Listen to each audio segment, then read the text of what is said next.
जय श्री कृष्ण दोस्तों, आप सभी का स्वागत है मेरे YouTube चैनल पूजा सहारा पर। आप सभी स्वस्थ रहें, यही प्रार्थना करती हूँ। सदा सदा विष्णु भगवान की कृपा हम सब पर बनी रहे। आज हम पुरुषोत्तम मास महात्म्य कथा अध्याय का 24 सुनेंगे। तो बोलो विष्णु भगवान की जय। मणिग्रीव बोला, हे द्विज विद्वानों से पूर्ण और सुंदर चमत्कारपुर में धर्मपत्नी के साथ में रहता था। धनाढ़ पवित्र आचरण वाला, परोपकार में तत्पर, मुझको किसी समय संयोग से दुष्ट बुद्धि पैदा हुई। दुष्ट बुद्धि के कारण मैंने अपने धर्म का त्याग किया, दूसरे की स्त्री का सेवन किया और नित्य अपेय वस्तु का पान किया। चोरी हिंसा में तत्पर रहता था, इसलिए बंधुओं ने मेरा त्याग किया।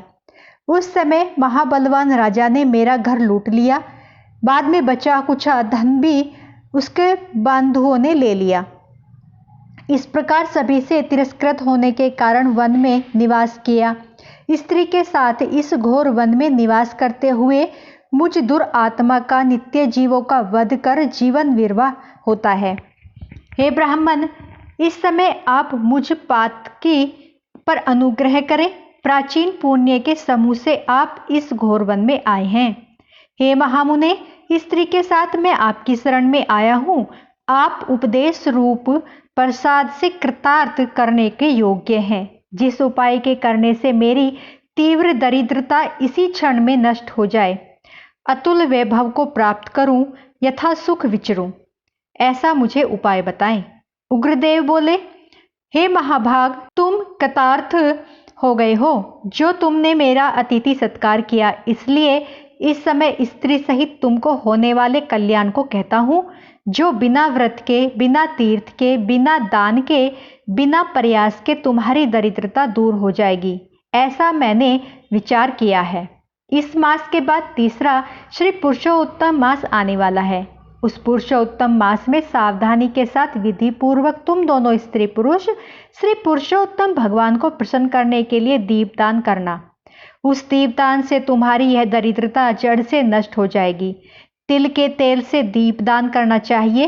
विभव के होने पर घृत से दीपदान करना चाहिए, परंतु इस समय वन में वास करने के कारण घृत अथवा तेल, इनमें से तुम्हारे पास कुछ भी नहीं है। हे मणिग्रीव, पुरुषोत्तम मास भर स्त्री के साथ नियम पूर्वक इंगूदी के तेल से तुम दीपदान करना। स्त्री के साथ इस तालाब में नित्य स्नान करके दीपदान करना। इसी प्रकार तुम इस वन में 1 मास व्रत करना। तुम्हारे अतिथि सत्कार से प्रसन्न मैंने यह वेद में कहा हुआ तुम दोनों स्त्री पुरुष के लिए उपदेश किया है।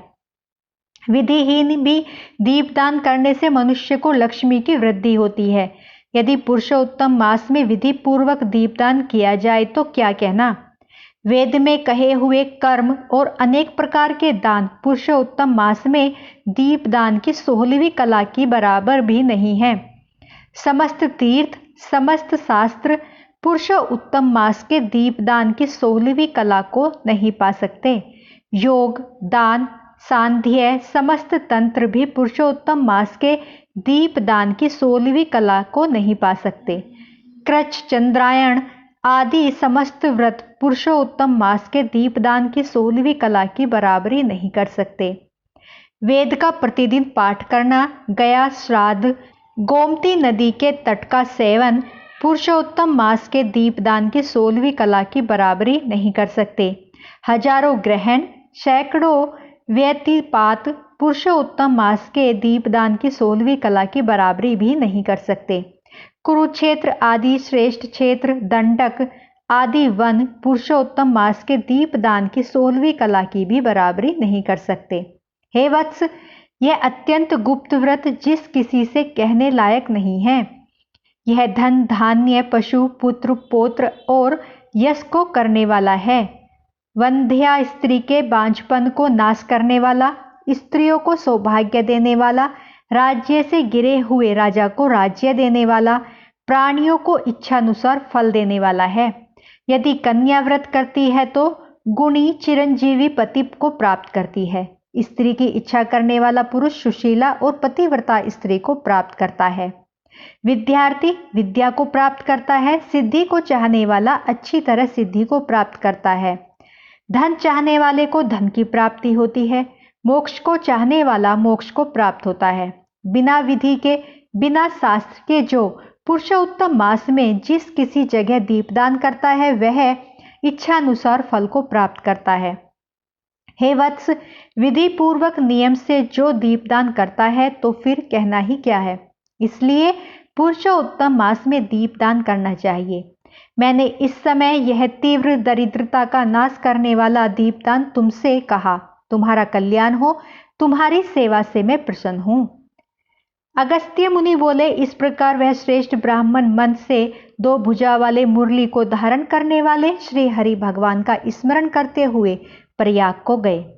वे दोनों अपने आश्रम से उग्रदेव के पीछे जाकर उनके पास कुछ मास पर्यंत वास करके प्रसन्न मन हो दोनों स्त्री पुरुष उग्रदेव को नमस्कार कर फिर अपने आश्रम को चले आए। अपने आश्रम में आकर भक्ति से पुरुषोत्तम में मन लगाकर ब्राह्मण की भक्ति में तत्पर उन दोनों स्त्री पुरुष ने 2 मास बिताया। 2 मास बीत जाने पर श्रीमान पुरुषोत्तम मास आया। उस पुरुषोत्तम मास में वे दोनों गुरु भक्ति में तत्पर हो दीपदान को करते हुए आलस्य को छोड़कर वे दोनों ऐश्वर्य के लिए इंगुति के तेल से दीपदान करते रहे। इस प्रकार दीपदान करते उन दोनों को श्री पुरुषोत्तम मास बीत गया। उग्रदेव ब्राह्मण के प्रसाद से सुदा अंतःकरण होकर समय पर काल के वशीभूत हो इंद्र की पुरी को गए। वहां होने वाले सुखों को भोगकर पृथ्वी पर भारत खंड में उग्रदेव के प्रसाद से श्रेष्ठ जन्म को उन दोनों स्त्री पुरुष ने धारण किया। पूर्व जन्म में जो तुम मृग की हिंसा में तत्पर मणिग्रीव थे वह वीरबाहु के पुत्र चित्रबाहु नाम से प्रसिद्ध राजा हुए। इस समय यह चंद्रकला नामक जो स्त्री है वह पूर्व जन्म में सुंदरी नाम से तुम्हारी स्त्री थी। पतिव्रत धर्म से यह तुम्हारे अर्धांग की भागिनी है। जो स्त्री पतिव्रता होती है वह अपने पति के पुण्य का आधा भाग लेने वाली होती है।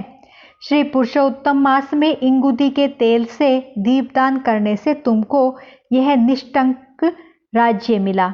जो पुरुष श्री पुरुषोत्तम मास में घृत से अथवा तिल के तेल से अखंड दीपदान करता है तो फिर कहना ही क्या।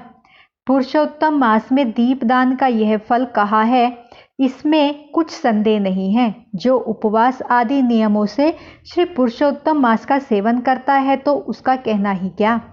वाल्मीकि मुनि बोले, इस प्रकार अगस्त्य मुनि राजा चित्रबाहु के पूर्व जन्म का वृतांत कहकर और राजा चित्रबाहु से किए गए सत्कार को लेकर तथा अक्षय आशीर्वाद को देकर चले गए। तो बोलो विष्णु भगवान की जय। दोस्तों, आज हमारा 24वां अध्याय यहीं पर समाप्त होता है। बोलो श्री कृष्ण भगवान की जय। दोस्तों, मेरी वीडियो आपको अच्छी लगी हो तो प्लीज़ लाइक सब्सक्राइब शेयर जरूर करें। कुछ पसंद नहीं आता है तो उसके लिए भी कमेंट करें और कुछ पसंद आया है तो श्री विष्णु भगवान मेरे कमेंट बॉक्स पर अवश्य लिखें। तो बोलो विष्णु भगवान की जय।